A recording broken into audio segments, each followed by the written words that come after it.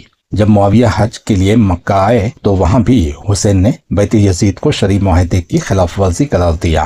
حسین نے فرمایا کہ یہ اقدام نہ صرف صلح کی خلاف ورزی ہے بلکہ خلافت کو کیسر و کسرویت کے رنگ میں ڈھالنے کی کوشش ہے۔ امام حسین نے معاویہ کو بارہا صلح کی شرائط یاد دلائیں، لیکن معاویہ نے کھلے عام ان شرائط کی خلاف ورزی کرتے ہوئے یزید کو ولی عہد بنایا۔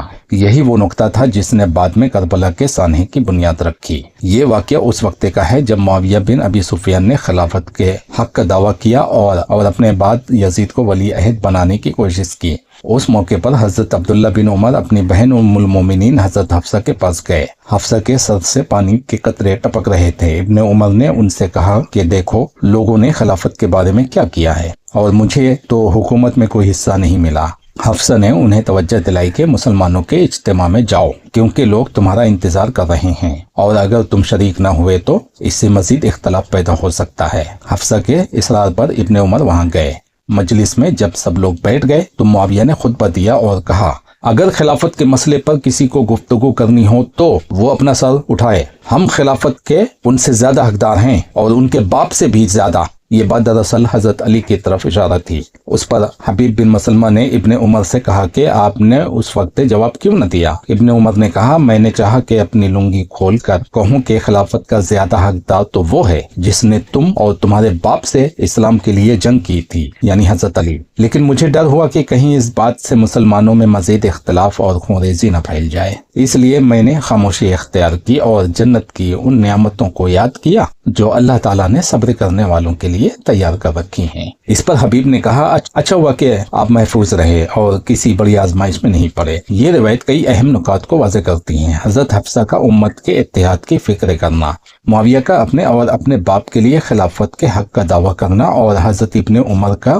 اس دعوے کو باطنی طور پر درست نہ سمجھنا لیکن امت میں مزید فوٹ سے بچنے کے لیے خاموش رہنا۔ اس سے ایک طرف اہل بیت کے حق کے خلافت کی تائید جھلکتی ہے اور دوسری طرف یہ حقیقت بھی نمایاں ہوتی ہے کہ بعض صحابہ نے فتنہ و خونریزی سے بچنے کے لیے خاموشی اور صبر کا راستہ اختیار کیا۔ بخاری 4108۔ اب میں اس روایت کے اندر پوشیدہ سیاسی اور دینی پہلوؤں کو الگ الگ وضاحت کے ساتھ بیان کرتا ہوں۔ سیاسی پہلو: یہ واقعہ اس وقت کی سیاسی فضا کی عکاسی کرتا ہے جب خلافت کا اصل تصور شورائی اور رضامندی سے نکل کر مروسی اور جابرانہ سمت جا رہا تھا۔ معاویہ نے اپنے بعد خلافت یزید کے حوالے کرنے کے لیے زمین ہموار کرنا شروع کی۔ اس موقع پر انہوں نے اپنے باپ کے مقابلے میں حضرت علی کے حق کے خلافت کو کمزور کرنے کی کوشش کی۔ ابن عمر اس بات کو اچھی طرح سمجھ گئے کہ حقیقی حقدار تو وہ ہیں جنہوں نے اسلام کے لیے جانیں قربان کی، یعنی اہل بیت علیہم السلام۔ لیکن سیاسی ماحول اس قدر نازک تھا کہ کھلے عام اختلاف امت کو مزید خانہ جنگی کی طرف لے جا سکتا تھا۔ اس لیے ابن عمر نے اپنے دل کی بات زبان پر لانے کے بجائے خاموشی کو ترجیح دی۔ دینی پہلو: یہاں ابن عمر کی سوچ کا دوسرا رخ سامنے آتا ہے۔ انہوں نے اپنی رائے کو بیان کرنے کی بجائے صبر اور خاموشی اختیار کی۔ اس کا سبب یہ تھا کہ وہ دین کی اصل روح یعنی فتنہ اور خونریزی سے بچاؤ کو زیادہ اہم سمجھتے تھے۔ ان کے نزدیک امت کا انتشار روکنا اپنی ذات یا اپنی رائے کے اظہار سے زیادہ بڑا فریضہ تھا۔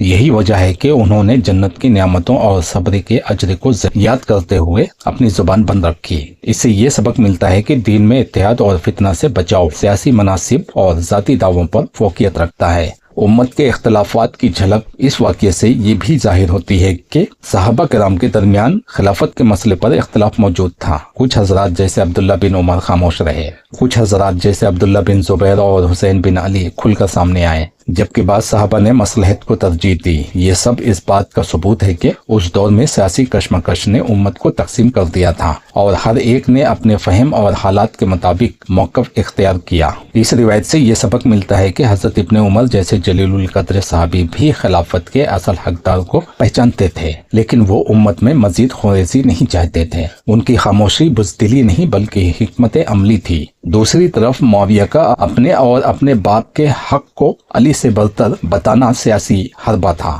جسے سب نے قبول نہیں کیا۔ یہ واقعہ خلافت راشدہ کے بعد امت میں پیدا ہونے والے سیاسی انحراف اور دینی فتنوں کی ایک واضح مثال ہے۔ اب میں حضرت عبداللہ بن عمر کے کردار کا موازنہ حضرت حسین اور حضرت عبداللہ بن زبیر کے ساتھ پیش کرتا ہوں تاکہ 3 مختلف حکمت عملی سامنے آ جائیں۔ حضرت عبداللہ بن عمر کی حکمت عملی خاموشی اور صبر۔ ابن عمر خلافت کے اصل حقدار کو پہچانتے تھے اور سمجھتے تھے کہ اہل بیت علیہم السلام سب سے زیادہ اس منصب کے اہل ہیں، لیکن انہوں نے کھلے عام اعتراض نہیں کیا۔ وجہ یہ تھی کہ وہ فتنہ خانہ جنگی اور مزید خونریزی سے ڈرتے تھے۔ ان کا رجحان یہ تھا کہ امت کی بقا اور امن ذاتی موقف سے زیادہ اہم ہے، اس لیے وہ اکثر ایسے موقع پر خاموش رہتے اور صبر کو ترجیح دیتے۔ یہ رویہ امت میں مصلحت پسند طبقے کی نمائندگی کرتا ہے۔ حضرت حسین بن علی کی حکمت عملی حق کے لیے قربانی۔ حضرت حسین نے یزید کی بیعت کو کھلے عام مسترد کر دیا کیونکہ وہ جانتے تھے کہ یہ بیعت اسلامی خلافت کے اصولوں کو بدل کر قیصریت اور ملوکیت کا دروازہ کھول دے گی۔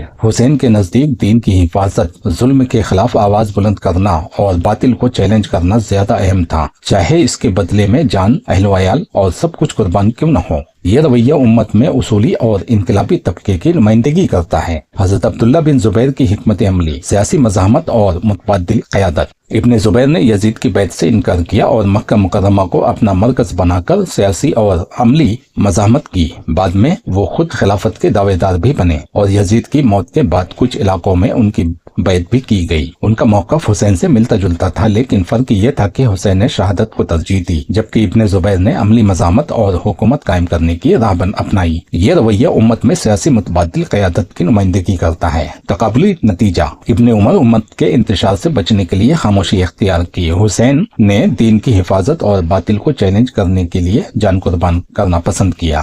ابن زبیر نے ظلم کے خلاف مزاحمت اور متبادل حکومت قائم کرنے کی کوشش کی۔ یہ تینوں راستے مختلف ضرور ہیں مگر اپنے اپنے زاویے سے درست فہم پر مبنی تھے۔ ایک نے امت کے امن کو ترجیح دی، دوسرے نے دین کی اصل روح کے تحفظ کو، اور تیسرے نے سیاسی سطح پر متبادل قیادت کو۔ نبی صلی اللہ علیہ وسلم کی صحیح احادیث میں یہ بات صراحت کے ساتھ آتی ہے کہ ایک وقت میں 2 خلیفہ نہیں ہو سکتے۔ آپ صلی اللہ علیہ وسلم نے فرمایا، جب 2 خلیفہ کے لیے بیعت کی جائے تو دوسرے کو قتل کر دو۔ صحیح مسلم کتاب الامارہ حدیث نمبر 1853۔ اس سے معلوم ہوتا ہے کہ اسلام میں خلافت کی وحدت ضروری ہے، اور اگر خلیفہ کی موجودگی میں دوسرا خلیفہ مقرر کیا جائے تو یہ امت میں فساد اور خانہ جنگی کا سبب بنتا ہے۔ تاریخ کے مطالعہ سے پتہ چلتا ہے کہ حضرت حسن اور حضرت معاویہ کے درمیان صلح کے بعد 41 ہجری حضرت حسن نے خلافت سے دستبرداری اختیار کی اور امت کی وحدت کے لیے معاملہ معاویہ کے سپرد کر دیا۔ اسی سال کو عام الجماع کہا جاتا ہے۔ اس کے بعد خلافت کا واحد مرکز معاویہ کو مانا گیا، لیکن بعد میں جب معاویہ نے اپنے جیتے جی یزید کے لیے بیعت لینا شروع کی تقریباً 56 ہجری کے بعد، تو یہی وہ موقع تھا جو حدیث کے اصول کے خلاف تھا، کیونکہ نبی صلی اللہ علیہ وسلم نے منع فرمایا تھا کہ ایک خلیفہ کی موجودگی میں دوسرا خلیفہ نہ بنایا جائے۔ یہ اقدام خلافت کو شورا سے ملوکیت میں بدلنے کا ذریعہ بنا۔ بڑے صحابہ مثلاً عبد الرحمن بن ابی بکر، عبداللہ بن عمر، عبداللہ بن زبیر اور حسین بن علی نے اسی وجہ سے یزید کی بیعت سے انکار کیا۔ اس لحاظ سے دیکھا جائے تو معاویہ کا یہ فیصلہ اسلامی اصول کے مطابق نہیں تھا بلکہ سیاسی مصلحت کی بنیاد پر تھا۔ اسی لیے تاریخ اسلام میں یزید کی ولی عہدی کو خلافت کے اصول سے انحراف اور ملوکیت کی بنیاد قرار دیا جاتا ہے۔ اب ائمہ و محدثین کی آراء بھی شامل کرتے ہیں تاکہ تصویر واضح ہو۔ ائمہ و محدثین نے یزید کی ولی عہدی کے مسئلے پر تفصیلی کلام کیا ہے۔ امام نووی شرح صحیح مسلم 1853 میں واضح فرمایا کہ نبی صلی اللہ علیہ وسلم کے اس حکم کا مقصد امت کو انتشار سے بچانا تھا، اور یہ کہ ایک وقت میں 2 خلیفہ مقرر کرنا ناجائز ہے کیونکہ اس سے خونریزی کا خطرہ ہے۔ امام ابن حجر عسقلانی فتح الباری جلد 13 صفحہ 7 نے بھی یہی بات لکھی ہے کہ نبی صلی اللہ علیہ وسلم کے فرمان کا مطلب امت کی وحدت کو قائم کر رکھنا ہے، لیکن جب معاویہ نے اپنے جیتے جی یزید کے لیے بیعت لینا شروع کی تو ائمہ نے اس کو مصلحت سیاسی قرار دیا۔ امام ابن خلدون نے مقدمہ میں لکھا کہ یہ اقدام خلافت راشدہ کے اصول سے انحراف تھا اور اس سے خلافت ملوکیت میں بدل گئی۔ اسی طرح امام جلال الدین سیوطی نے تاریخ تاریخ خلفاء میں اس کو پہلی بدعت قرار دیا کہ خلافت وراثت کی شکل اختیار کر گئی ہے۔ بعض اہل سنت مورخین مثلا ابن تیمیہ نے اگرچہ یزید کو براہ راست کافر یا فاسق قرار نہیں دیا، لیکن انہوں نے بھی تسلیم کیا کہ معاویہ کا یہ فیصلہ صلح حسن کی شرائط کے مطابق نہیں تھا، کیونکہ طے یہی ہوا تھا کہ ان کے بعد فیصلہ شورا پر چھوڑا جائے گا، جبکہ شیعہ مکتب فکر کے نزدیک یہ قدم سراسر دین کے اصولوں کے خلاف تھا، اور اسی وجہ سے اہل بیت اور کئی جلیل القدر صحابہ نے بیت سے انکار کیا۔ یوں مجموعی طور پر یہ بات طے ہے کہ نبی صلی اللہ علیہ وسلم کے فرمان کی روشنی میں ایک وقت میں 2 خلیفہ بنانا ممنوع تھا، اور معاویہ کا اپنے جیتے جی یزید کو ولی عہد مقرر کرنا اسی ممانعت کی خلاف ورزی تھی۔ اس لیے اہل علم نے اس کو خلافت شورائی سے ملوکیت میں تبدیلی کی سب سے بڑی علامت قرار دیا ہے۔